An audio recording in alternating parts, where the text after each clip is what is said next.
Welcome back to another episode of Mind Depot. Today's guest is going to be Mr. Vaughn Mason. All right. We used to work together years ago. I knew him for years, but at one point we briefly worked together. Should I say the name? Yeah, you can say that name. Yeah, we used to work at AutoZone. you was there for quite a while though. Like how long was you there? I think I was there since I was 17 and a half. So I was there for 10 years, yeah. You were there for 10 years. Yeah. Moved up the ranks. Mm-hmm. That was your first job? Very first job. Well, no, I was at KFC before that. Okay, but that only lasts for 1 week. That was 1 week? Yeah, that was 1 week. So 1 week, I lasted probably like 2-3 months there. So what type of things do you do like growing up? I think growing up, the number one thing we did was play basketball, right? Basketball, yeah. We met through that as well. I think fun, we would hang out by 161st Street, get into some shenanigans every now and again. 161. I think fun for us was whatever kept us around people, made you laugh.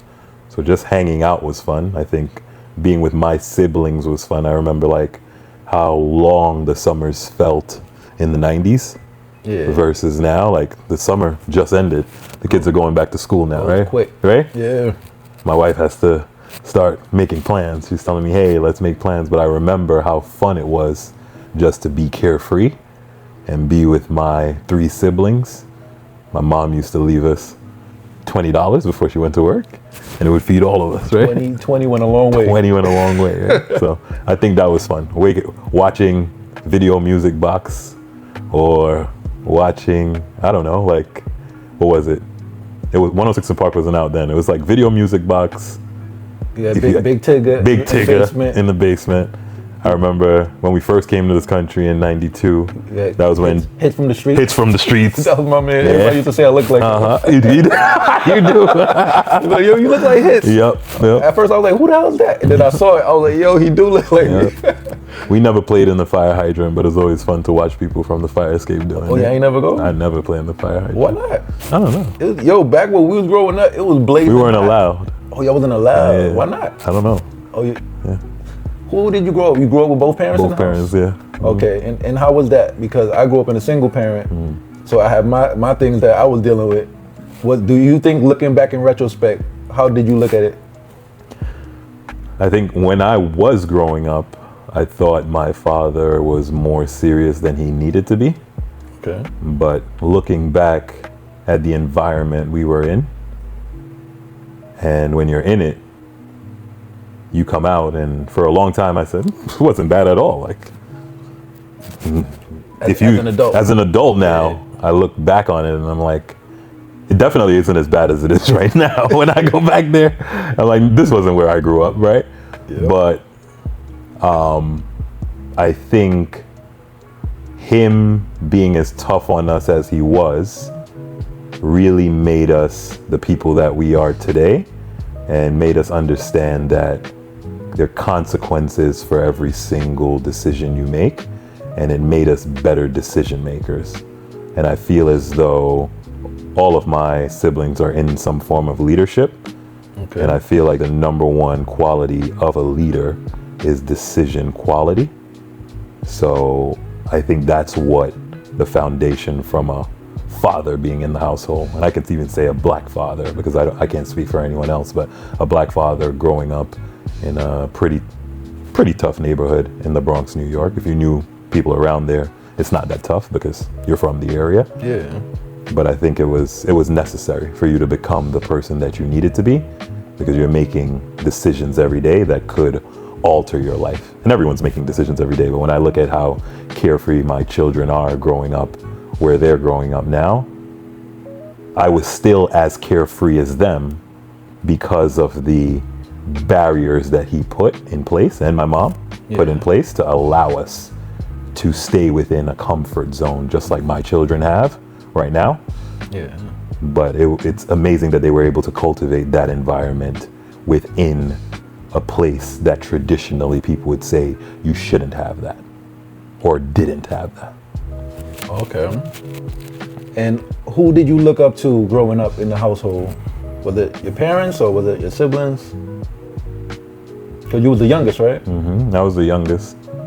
I think my first memory, I always looked up to my father because he always seemed to be very well read and he knew a lot about history. And every time I would look into it, what he said was true, even till this day. Some of the things that I thought, hey, you're just being narrow-minded. Now that I've gotten older, I've seen exactly what he's speaking about and how he was trying to articulate it to me. Yeah.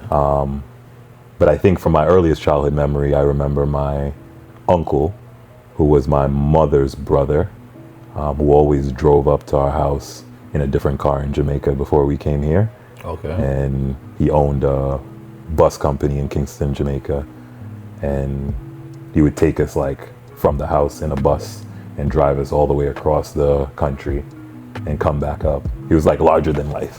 Yeah. Everyone was like waving to him. He would always have his The big 9mm on him because he deals with a lot of cash. So I remember looking up to him.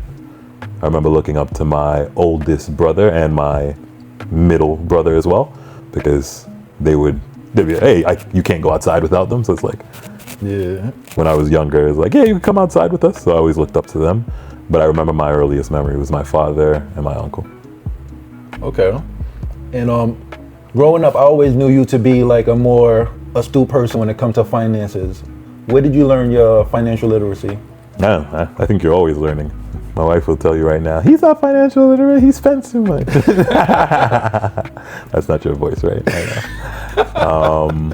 I'd say my father taught us to always pay yourself first. And I would say out of all my siblings, I'm probably the person that doesn't do that as much, right? I always liked what I liked, and I always lived as if I want it, I'm gonna work hard for it and I'm gonna get it. But I always put money aside because he's taught us that saving money and compounding interest is definitely the way that you get rich in this country, right? That's what he told us when we got here. Yeah. And he always said that what I built for you in Jamaica is still there. You come to America and you guys are Americans, but remember that you can achieve whatever you want here, but you only do so by holding on to your money and making sure that it can work for you. So that was definitely him. My mom was also a driving force with like their work ethic. So there's one thing about conserving money. He was a conserver. He knew how to conserve. He didn't invest, which is one thing, right? He would invest in land. He can build houses. He built all the houses that are in Jamaica. So his investment was in the tools that he had. He was in masonry and he had a small construction business fixing brownstones in Brooklyn and throughout the Bronx. So his investment was back home, where he knew that the money that he made here could go a little bit further. And he always taught us that whenever you can, you should bring money back home, because you can build something and actually have it in Jamaica and own it. It's yours. Truly own it, because Truly over own it. here you don't truly own it. No matter, it's the way you have to do it, like through a trust and stuff like that. But most people, we don't get the education in the schools that we go to. So yeah. What do you currently do? I know you can't tell too much information about what you currently do, but what tasks do you perform in the career that you have? So I'm in charge of a team of over 100 people who are in the technology sales space. Okay. So I'm a leader in the technology sales space. Gotcha. All right. And back to the money. What is the biggest money mistake that you've made in your life? I think that's yet to come, because I made a lot of decisions recently with like moves that we needed to make, where I don't know how it's going to turn out. But right now, it's not a mistake yet. It's not a mistake yet.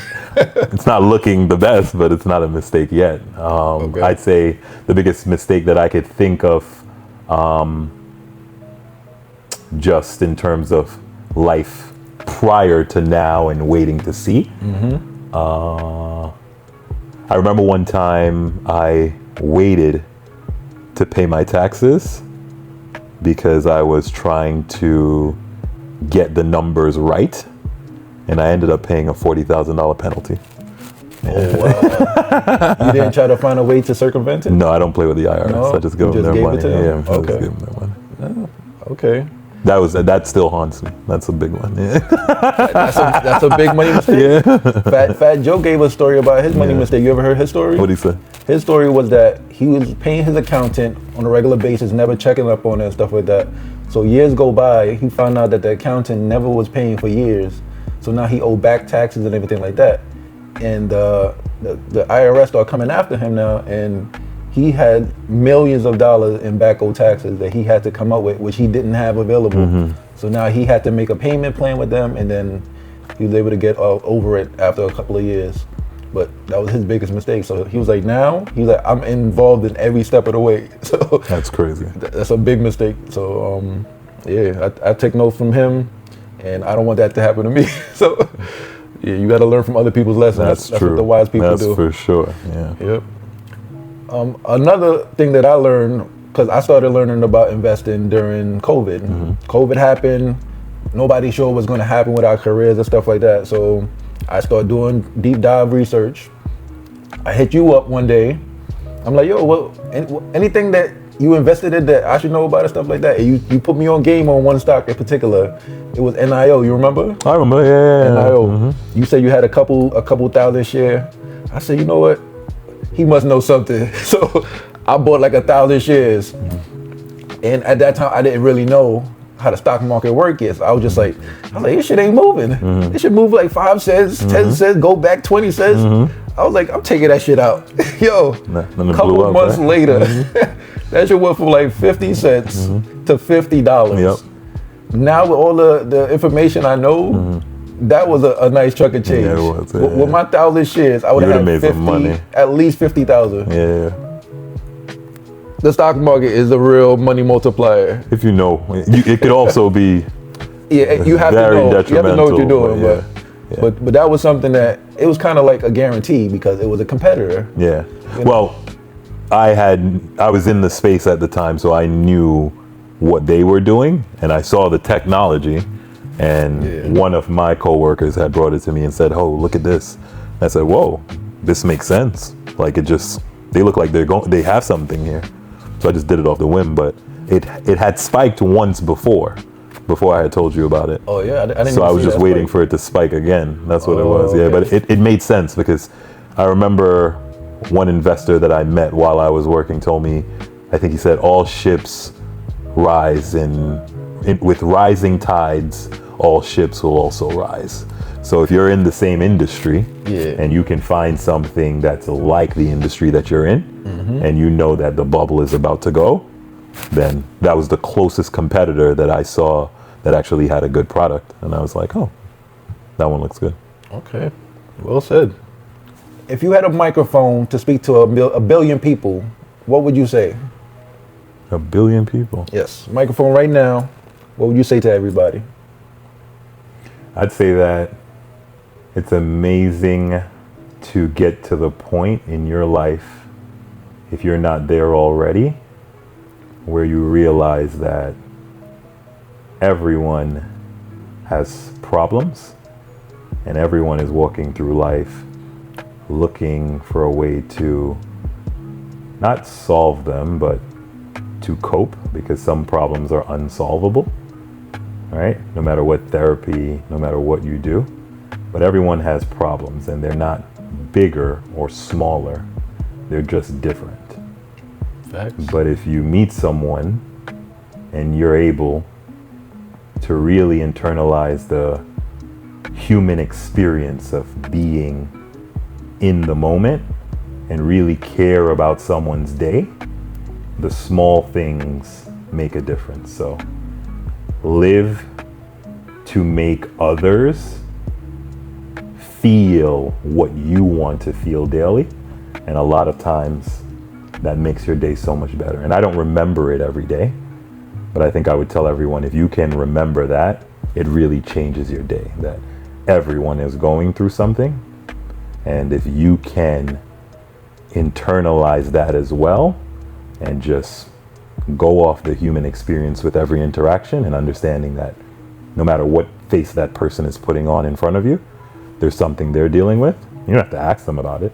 Just make sure how you would want to treat that person, the golden rule, how you would want to be treated is how you're treating them. Yeah. To paraphrase, do unto others as you want others to do unto you. Yeah, that holds true to this day. It's never going to change. That's 100% agree. Yep. Okay, you referred to therapy. Who do you go to confide in or to seek counsel from when you're going through something? My wife, my sister, God. That's about it. That's a good one. And do you seek advice, or it's more like venting just to get it off your chest? Both. It depends on what it's about. Okay. Yeah. I don't think you can go to either of them to vent. They're going to tell you something. Women are never short of words. Some advice, yeah.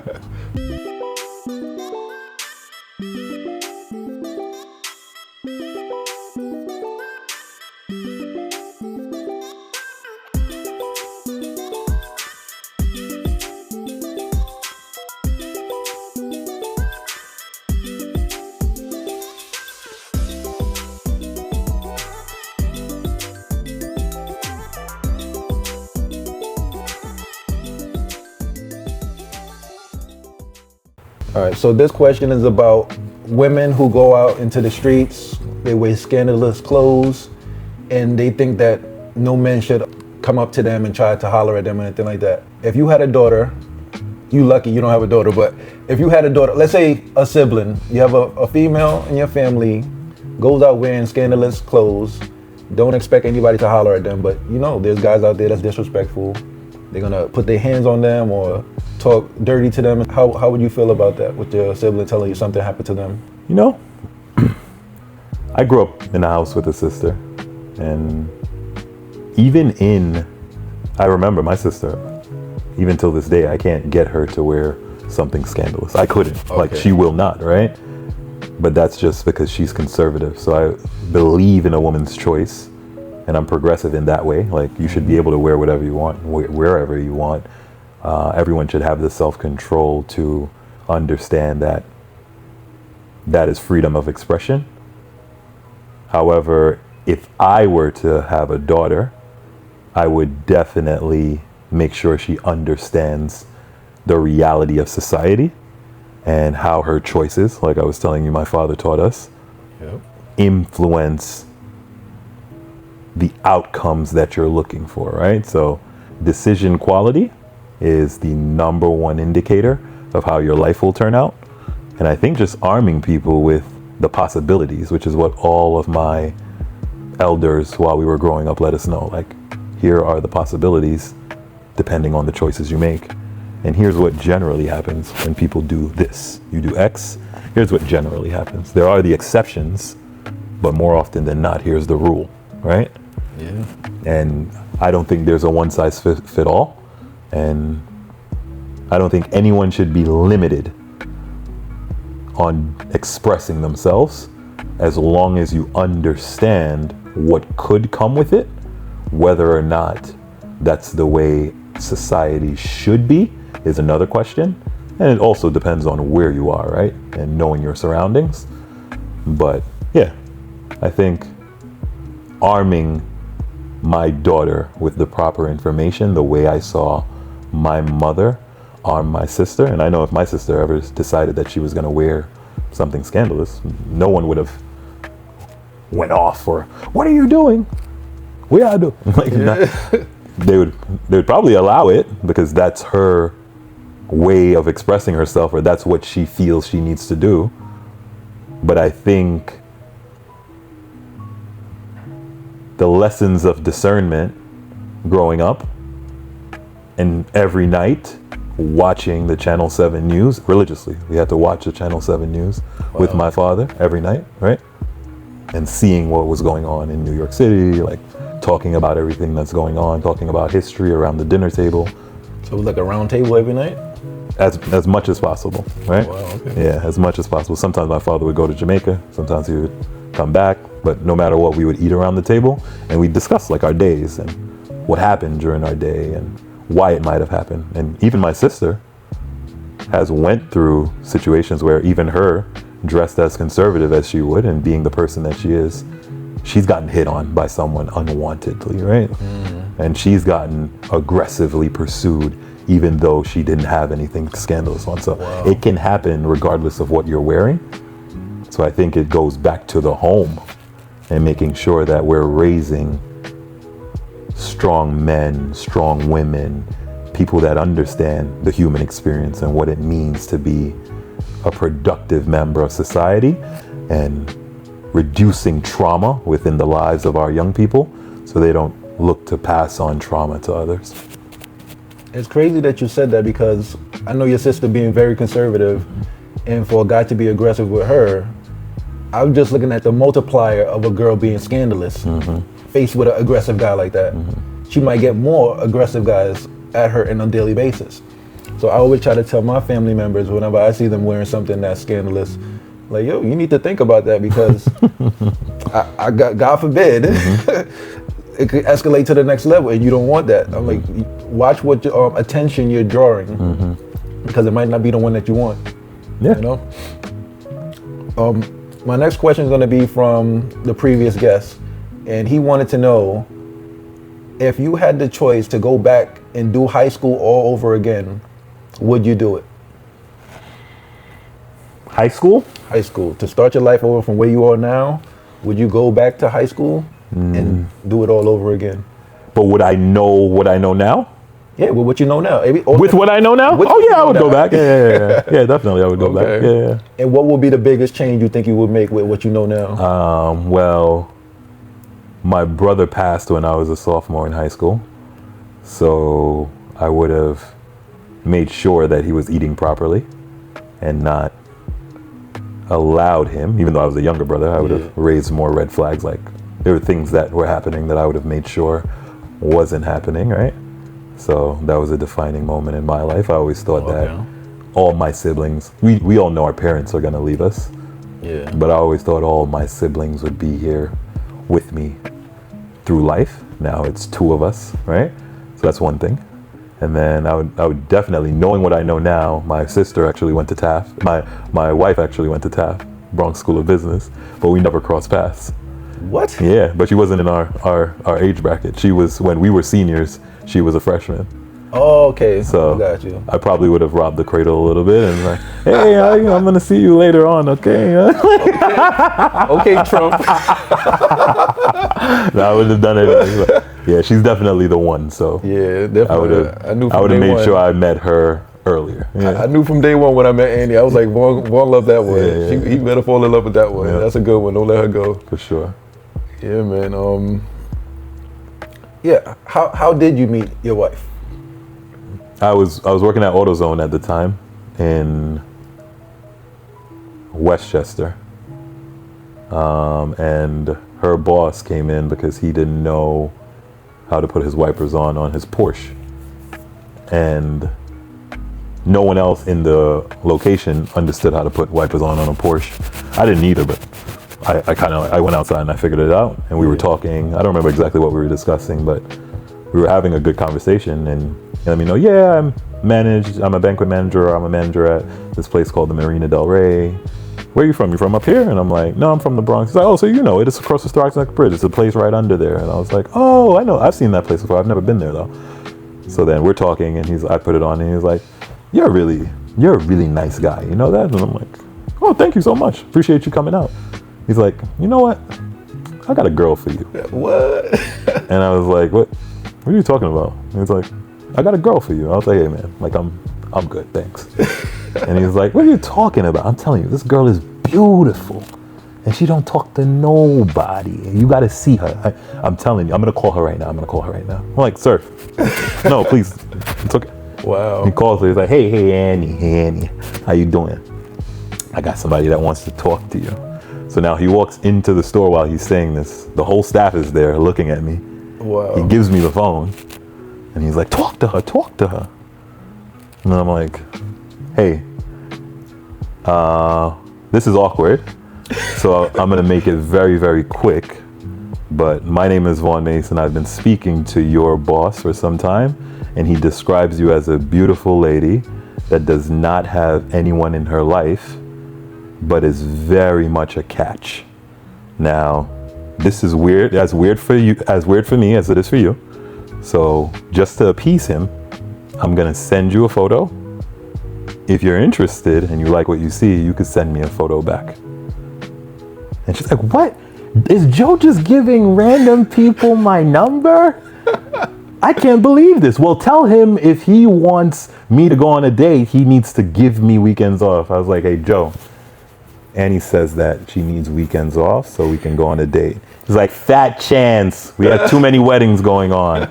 So I was like, all right, I'm going to give Joe back the phone now, all right? But a pleasure speaking with you. So I gave back the phone. He gives me her number. I send her a text of a picture of me. It goes like, it's probably like 30 minutes. I'm not thinking anything about it. I'm like, whatever. Doesn't matter. Boop. I'm scanning stuff around the store. Boop. And then she sends a picture back. And I'm floored. I'm like, that means she's interested. She said, yeah, she's interested, but I'm like, whoa. So Troy, I send the picture to Troy. I'm like, yo, look at this. He's like, who's that? So I tell him. I text her. We start texting back. We went on our first date in Central Park, and from then it was just like, that's it. I knew. I was like, but at the time, one of my friends, you probably know Jason, but Jason used to work with me at AutoZone, and I remember I was telling him, like, at that time I was like single or whatever, you know, and I'm like, yeah, it was my first time single, like in a very like, you know what I mean? Yeah. So I'm like, yeah, I'm out here, and then when I met her, I was just like, God had a plan. Like, he did not want me single out here in these streets. Like, you wasn't even looking. I wasn't looking. That's when you find the one. Yeah. Yep. So for the next guest that comes on the podcast, I want you to ask them a question so that they could be able to give an answer.